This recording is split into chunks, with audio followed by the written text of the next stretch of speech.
inicialmente agradecer em nome da organização dos Estados Ibero-Americanos o convite para participar não apenas dessa mesa, neste painel tão importante para fazer memória e vislumbrar futuros.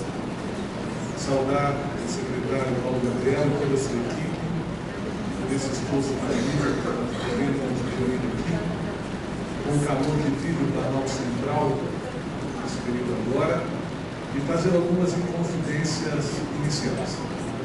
A primeira surgiu ontem, Arlindo, o meu credenciamento. Na fila do credenciamento, alguém me perguntava que não estava preenchido no campo próprio a unidade da federação. E a minha inscrição estava no nome de um organismo internacional. E surgiu um primeiro impasse que teve que ser resolvido por um advogado. Coloque-se aí, Distrito Federal. Pronto, sou brasileiro. A segunda aconteceu agora há pouco, no convite da mesa. Salete Palezinha anunciava o meu nome, Carlos Camilo, logo na frente, Espanha. E aí vinha, na dúvida dessa chamada Inconfidência, a memória de um velho poema, e longo, e belíssimo poema, de Pedro Terra, de Pedro Cavalcari, entoado com uma missa dos triunfos. E a pergunta é de onde eu vim.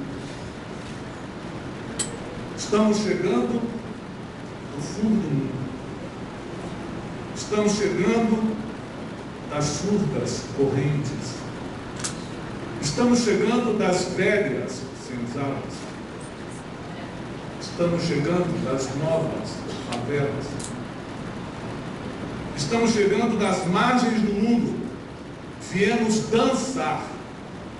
E hoje abrimos com uma dança peruana dos Andes a nossa diversidade. Assim como ontem ouvíamos estranhamente incidentes do hino nacional brasileiro numa língua que até 2010 não era registrada no Censo Nacional. Confessamos a nossa ignorância. Estamos chegando nos novos palmares. Viemos lutar. Sobre essas perguntas da Confiteia 2006, a minha pergunta de íntimo era como um cidadão brasileiro, nominado na programação como oriundo da Espanha, em nome de um organismo intergovernamental que representa Estados-membros, vem a um plenário como esse, cheio de tanta diversidade, de tanto movimento, de tanta aspiração, de tanto desejo, revelar aqui qual é o estado da arte, onde nós chegamos e de que maneira apontamos para o futuro. O primeiro resultado contado nessa nossa mesa, rigorosamente, é um processo avaliativo, que foi exposto pelo companheiro de mesa Pedro. O segundo é a memória de movimento, estrito senso, que apontava aqui o tímido, uma reflexão muito bem organizada do que fomos, do que somos e do que desejamos ser, e apontando que conflitos nos alimentam como um novo livro. Só se move o que quer sair de um canto para outro, que representa incômodo, que não é inércia, e que, portanto, sempre é resultado de insatisfação. Ontem, nosso companheiro Domingo fazia uma pergunta no seu texto. Para sermos produtivos e úteis, ou para sermos livres e felizes, homens e mulheres, de todas as gerações, de todas as cores, das mais variadas experiências culturais, origens familiares, com e sem cartões de crédito, com e sem carteira assinada, com e sem título de propriedade, com e sem CPF ou carteira de identidade. Ainda vivemos na Iberoamérica situações tais. Houve uma confissão importante na primeira intervenção de hoje. Esse fenômeno não é um fenômeno histórico. esse fenômeno global. Esse desafio não é um desafio do Sul, esse é um desafio único. E as melhores esperanças globais nesses últimos 20 anos nasceram no Sul. São essas as representações importantes a que ontem fazia referência o ministro do Mercadante, sobre a travessia que se assiste não apenas neste território canal central brasileiro, ou território brasileiro, mas como um fenômeno importante da significação que obteve essas experiências libertadoras, forjadoras de políticas públicas, pressionando governos e estados, parlamentos e gestores a terem atenção ao movimento e às suas vozes. As vozes identificadas e as vozes por constituírem sua identidade. A experiência conflitéia tem essa característica muito distintiva. Não são as vozes de governo somente. A Organização dos Estados Ibero-Americanos para a Educação, a Ciência e a Cultura, que como ontem foi registrado, tem quase 70 anos de existência, é um organismo que reúne 22 Estados-membros, do México para todo o sul das Américas, mais Espanha e Portugal, cujas línguas oficiais desses países são o português e o espanhol, não necessariamente nessa ordem. O nosso texto que está configurado aí no caderno é um texto em espanhol. Nós também descobrimos nesses últimos anos que somos um continente reconhecidamente multilíngue e pluricultural, ou plurilíngue e multicultural. Eu falo de recentes afirmações em constituições nacionais, em estados que, a partir da sua reforma de estruturação e instituição, reconhecem que são multiculturais e plurilingües. Isso tem provavelmente muito mais a ver com o tema da educação dos jovens e adultos do que antes alguém pudesse pensar. Ao definir um pouco o parâmetro da mesa de hoje, eu vou selecionar da apresentação que propusemos no texto aquilo que não se repete em relação ao que já foi dito nesta mesa, de modo a gente não ter repetições desnecessárias e apontar alguns desafios do ponto de vista de organismos com a característica da OEI ou de outros organismos intergovernamentais e internacionais na sua tarefa própria de apoiar, descobrir, discutir políticas públicas definidas no âmbito dos seus Estados-membros, com uma das suas eleições, e da outra de compreender que os Estados-membros são produtos de correlação de forças da sociedade viva, atuante e histórica de cada um desses países e de suas identidades regionais. Não é exercício fácil para alguém que tem a trajetória que eu tenho como pessoa e como cidadão brasileiro. Por isso, para alguns desse plenário, que já me conhecem outras e outras jornadas pequenas e invisíveis, esse exercício parecerá um tanto estranho, como foi estranho para mim estar representando aqui uma nacionalidade espanhola, uma mesa eminentemente situada no território brasileiro. Esse exercício advém de dois grandes marcos no âmbito dessa organização de Estados Ibero-Americanos. Os 22 países membros realizam um conjunto de processos deliberativos que culminam em cúpulas de chefes de Estado. E aqui vai uma primeira sugestão ao plenário da Conferência. A cúpula dos chefes de Estado ibero-americano este ano se realiza no mês de outubro em Andorra, na Península Ibérica.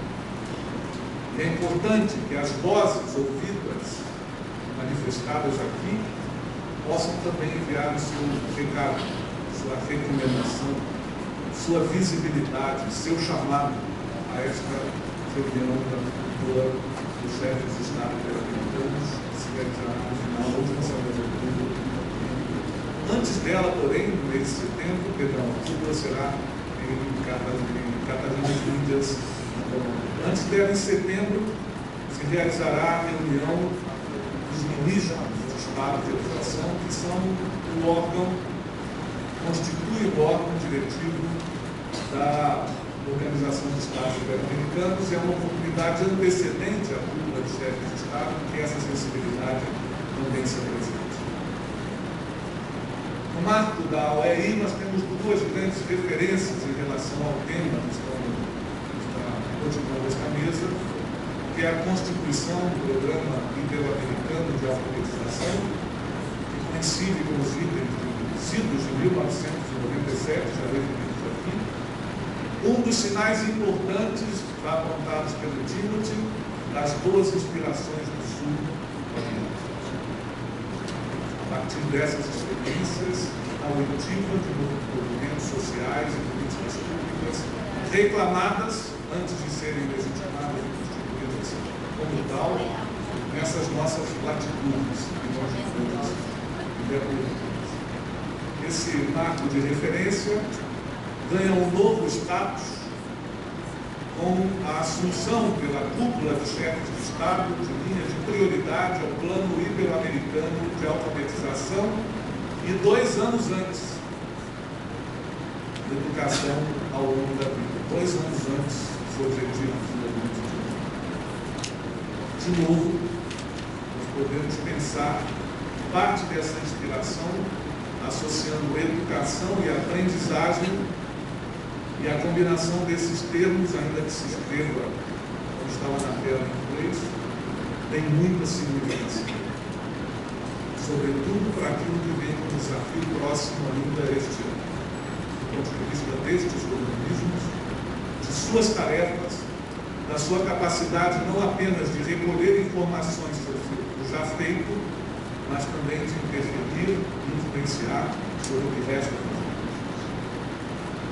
Nesse sentido, ter assumido a condição de uma deliberação dos chefes de Estado, se constituiu o Programa Ibero-Americano de Alfabetização, cuja primeira fase não estava incluída ainda numa resolução do líder dos chefes de Estado e cuja segunda fase alcança esta nova condição, se associando no cenário internacional e regional a um conjunto grande de outras instâncias regionais de representação dos Estados que mencionam de uma forma ou de outra esta tarefa de educação ao longo da vida, via de regra mais presentemente no seu sinônimo voltado às atividades produtivas ou à utilidade econômica, mas sempre com algum viés sob pressão da sociedade civil, aqui eu vejo Camila Prost, a Cláudia, influindo também na redação dos textos oficiais de maneira muito incisiva, claro que dentro dos limites de correlação de forças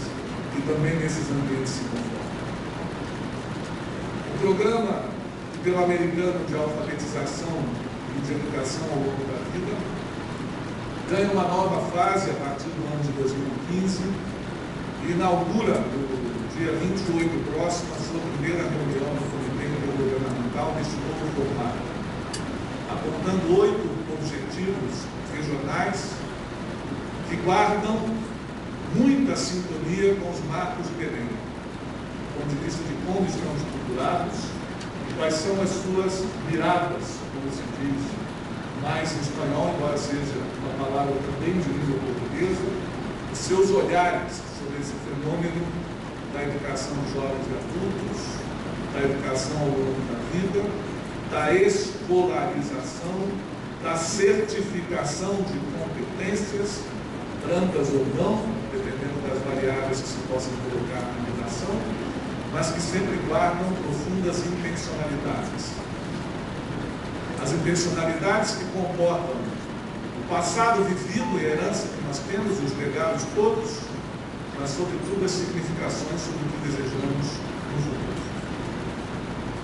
Neste sentido, algumas das linhas principais que eu gostaria de destacar, há outras no texto que podem servir também para o grande encontro de amanhã entre organismos internacionais, vou sinalizar algumas delas. A primeira significação importante que comporta o primeiro glossário ibero-americano, o esforço feito pela UEI e pela Unesco, sobretudo através do Rio, o glossário da educação de jovens e adultos e dos significados das palavras que são utilizadas, significados históricos, no período dicionário ou etimológicos, em relação a políticas de alfabetização e de educação de jovens e adultos, à época, inclusive, sinônimo de educação permanente. Em variados textos que temos nos documentos de hoje, essas expressões, ora são usadas conjuntamente, educação permanente e educação ao longo da vida, ora são associadas. Mas é importante que a gente tenha noção de que uma contribuição da nossa região para o debate internacional se compõe neste glossário. É uma peça extremamente viva, rica e importante para a disseminação desta ferramenta para influir no debate sobre como encaminhar a Agenda 2030, resolvida pela cultura de chefe de Estado. O segundo grande conjunto que nós queríamos apontar em relação ao marco de Belém, que é essa posição que a OEI diagnosticou na região, aponta que é fato, e sobretudo na América Latina, houve, nesta última década em particular, significativos avanços sociais, econômicos e educacionais, sobretudo produto da conjugação de dois fatores. A primeira delas, o avanço democrático e da participação popular, incidindo sobre a transformação de governos e suas tensões internas. A segunda delas, a possibilidade de conjugar em boa parte dos governos ibero-americanos o crescimento econômico com a distribuição de renda. Essas duas condições são absolutamente visíveis em qualquer levantamento dos organismos estritamente econômicos e apontam esta década como um importante elemento de rebatimento à década perdida dos anos 90, o auge das políticas de recorte do público, de privatização e de julgamento sobre o que era útil ou o que era inútil, o que deveria ser priorizado ou o que deveria ser deixado para depois. Quanto às políticas, portanto, esses sinônimos de avanço são muito bem presentes na maioria dos países. Eu vou me dispensar de mencionar valores, mas eles estão escritos no texto. Em relação ao conjunto das políticas, há um debate que aparentemente é passado, mas se converte em produto necessário de consideração neste momento presente e está presente também, não apenas na discussão dos objetivos de desenvolvimento sustentável, que é a concepção do que vem a ser indicadores deste montante. Alguns de nós podem entender a palavra indicadores como sinalizações do feito. Não há nenhum indicador que não seja intencionalidade de onde devemos chegar. Isso significa que qualquer base de dados, seu levantamento, a pergunta que é feita, a quem é feita, em que língua é feita e por quem é feita, é preâmbulo do que vem a ser depois o recolhimento e o agrupamento desses dados para efeito dos quase sagrados indicadores.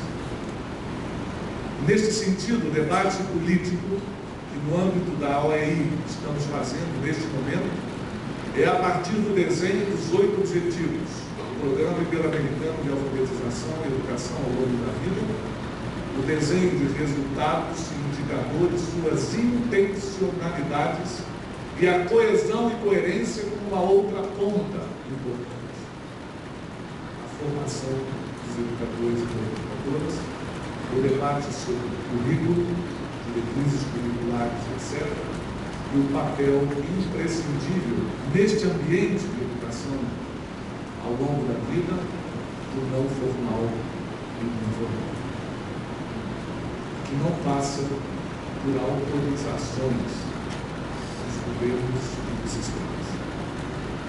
E há seguramente aí uma atenção que precisa estar sobre a mesa. Uma atenção sobre processos de certificação desde o primeiro dia desta reunião presente no nosso canal. Neste sentido, o debate sobre as políticas vai além do levantamento já realizado, e um deles nós não podemos concluir para esta reunião, em função de que as respostas da ficha proposta pela organização que chegaram na última sexta-feira de apenas de 8 países. Nós, então, preferimos utilizar um levantamento que tem um ano de anterioridade, com a resposta de 17 países, apontando algumas das condições das quais eu destaco nesta oportunidade parte delas. A primeira, relativa à condição de quem são os educadores da educação de jovens e adultos. E quem são estes educadores e educadoras da educação ao longo da vida?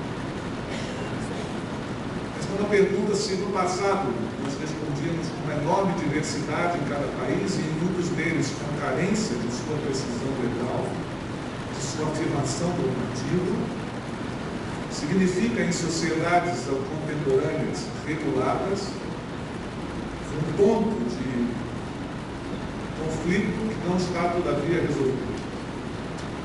Isso indica para nós situações que precisam também merecer um aprofundamento do debate e que estarão apontadas, no caso do Comitê Intergovernamental do Diálogo, do Programa da Alfabetização da Vida, Educação da Vida, como temas relevantes, inclusive, para aferir os avanços apontados ali.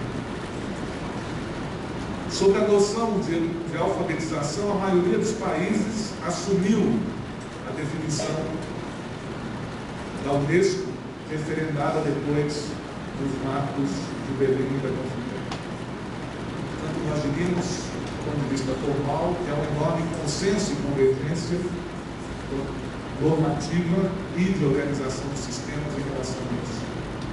Todavia, a prática de cada um dos sistemas nacionais, sobretudo os mais descentralizados, em nosso país, por exemplo, é um dos casos, aponta que este não é um assunto já resolvido quando se converte em processos de oficialização do já aprendido, do reconhecimento de saberes ou da certificação de competências, não restritas à língua oficial nacional e à matemática. Mas, por exemplo, a mesma definição e o tipo de pergunta que se faz nos censos, quer sejam censos dos institutos de geografia e estatística oficiais, quer sejam vinculados a governos, ou quer sejam por outros institutos de pesquisa, boa parte das vezes no que tange analfabetismo e as competências, há algumas falhas importantes que nós já notamos nos levantamentos que fizemos. A primeira delas, por exemplo, é quem responde ao censo. Se é o próprio sujeito ou sujeita que se autodeclara insuficientemente escolarizado ou alguém que por ele ou por ela responde. Segundo, qual é a sensação do respondente ou da respondente ao se confrontar com esse tipo de pergunta? Que tipo de reação tem? O terceiro é a condição das mulheres. O quarto é em que idioma se oferece a pergunta. O quinto, quais são as oportunidades que respeitam as condições de origem, de identidades coletivas e de tradições culturais em processos de certificação. Uma das referências que tivemos aqui foi o reconhecimento de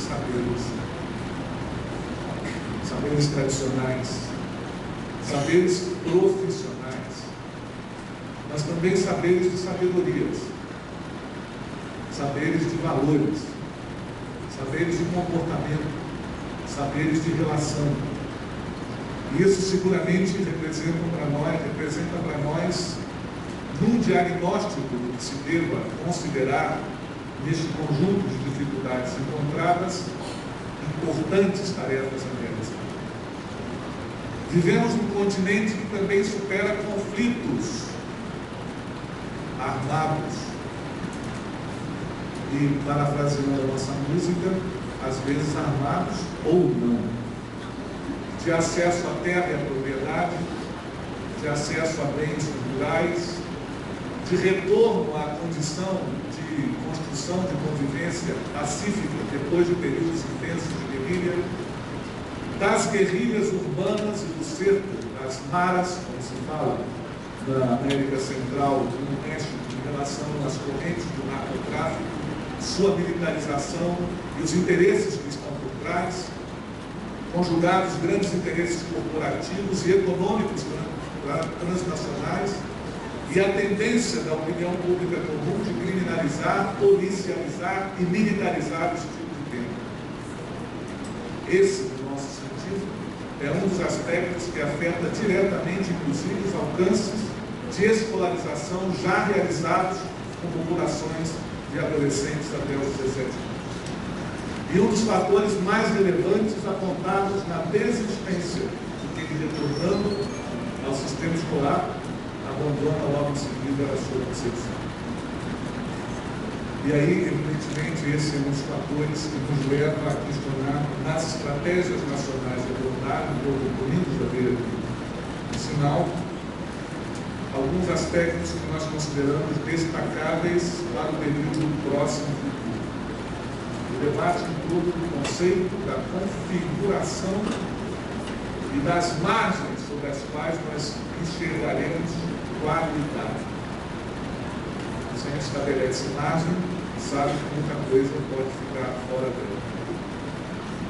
E as margens podem ser mais largas em períodos de seca, mais estreitas em períodos de abundância de água. Então, definir e apontar os critérios que são indicadores de qualidade no singular, porque assim está escrito, também representa colocar em relevo os aspectos de aprendizagem que apontava aqui o Timothy na sua exposição, mas, por outro lado, o conceito de educação que é bastante mais largo, mais elástico e permanente, que gera aprendizagem referida num determinado momento e sob determinado aspecto. Ao mesmo tempo, verificamos que boa parte dos projetos e estratégias nacionais de educação de jovens e adultos vem se associando a políticas sociais de outro alcance, quer seja no âmbito de reforma agrária, de possibilidade de inserção no mercado de trabalho, de emancipação de gênero, sobretudo para mulheres, de políticas orientadas à repartição de renda e, inclusive, vinculadas à transferência de renda condicionada. E que isso é sustentado por uma determinada visão do papel do Estado na garantia do direito. E que, neste momento, global e regionalmente, pode encontrar limites no questionamento que estão muito presentes.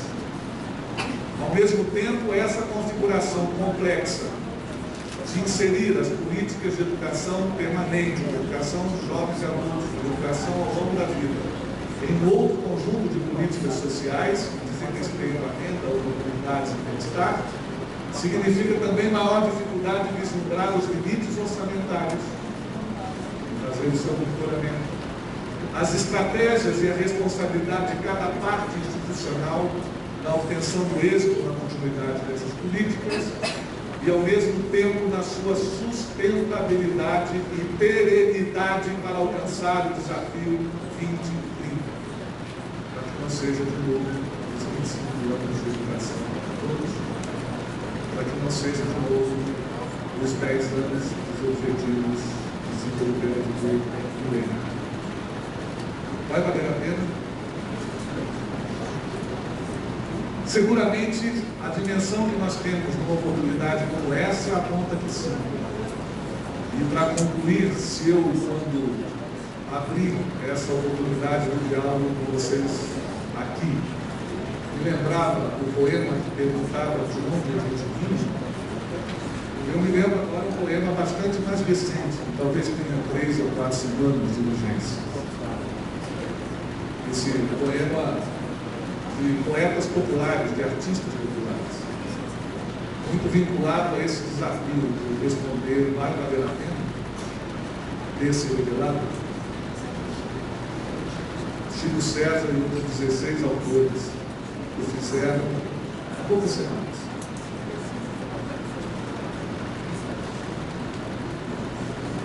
Eu não abro mão do funcionário justo. De todas as cores que eu quero usar, de todas as formas de ganhar amores, de todos os amores que eu quero dar. Não queremos menos do que já tivemos. Nós queremos muito mais. Toda liberdade, paz e respeito. E ninguém, por isso, vai dar um passo atrás. Na Confiteia Brasil Mais 6, a oportunidade de discutir o programa Ibero-Americano de Alfabetização e Educação ao longo da vida é a afirmação de que nossos povos, nossas lojas, nossas histórias, nossas experiências e nossas decisões coletivas não permitirão um passo atrás, ainda que signifique travessias maiores. O nosso apontamento está para o futuro e que seguramente a resposta à pergunta de ontem apontará para sermos livres e felizes.